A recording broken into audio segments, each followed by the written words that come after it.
Details చూద్దాం. BRS పై CM Revanth Reddy విమర్శలు గుప్పించారు. సనత్ నగర్ ఎమ్మెల్యే తలసాని కేటీఆర్ను ఇక్కడికి తీసుకొచ్చారని, ఇదంతా తామే కట్టామని గొప్పలు చెప్పుకున్నారని అన్నారు. టిమ్స్ కట్టేందుకు వాళ్లకు 10 ఏళ్లు సమయం సరిపోలేదా అని ప్రశ్నించారు. మరి మీరెందుకు హాస్పిటల్ రిబ్బన్ను కట్ చేయలేదని నిలదీశారు. మీరు కట్టుకున్న ఫామ్ హౌస్లు ఆలస్యమయ్యాయా అని రేవంత్ రెడ్డి ఎద్దేవా చేశారు. నగర్ ఎమ్మెల్యే గారు వాళ్ళ పార్టీ నాయకుడిని మనం పూర్తి చేసి ప్రారంభిస్తున్నామంటే ముందుగానే ఎట్లయినా మనం రివ్యూస్ చేసినప్పుడు టీవీలలో పేపర్లలో వార్తలు వస్తాయి.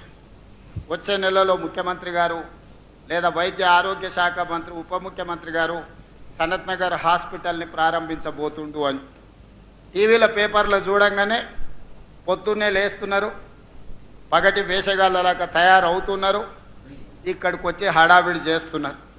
ఆ సనత్ నగర్ ఎమ్మెల్యే గారు కేటీఆర్ గారిని తీసుకొచ్చి హాస్పిటల్ అంతా అక్కడ ఇక్కడ కళ్ళు తిరిగి చూసిండు. ఇది మేమే కష్టపడి కట్టినాం, రేవంత్ రెడ్డి గారు ప్రారంభిస్తున్నాడని ఆరోపణ చేసింది. నాకేం అభ్యంతరం లేదు. అట్లీస్ట్ వాళ్ళ ఆత్మ పరిశీలన చేసుకోవడానికన్నా పర్యటన పనికొస్తుంది.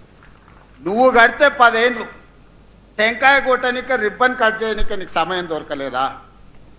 నిజంగానే నువ్వు సనత్ నగర్ టిమ్స్ కట్టినా, అల్వాల్ టిమ్స్ కట్టినా, ఎల్బీ నగర్ టిమ్స్ కట్టినా, వరంగల్ హాస్పిటల్ కట్టినా, ఉస్మానియా హాస్పిటల్ కట్టినా 10 సంవత్సరాలు చంద్రశేఖరరావు గారే ముఖ్యమంత్రిగా ఉన్నారు, హరీష్ రావు గారు వైద్య ఆరోగ్య శాఖ మంత్రిగా ఉన్నట్టున్నాడు, లేకపోతే ఇంకొక ఆయన ఉన్నట్టున్నాడు.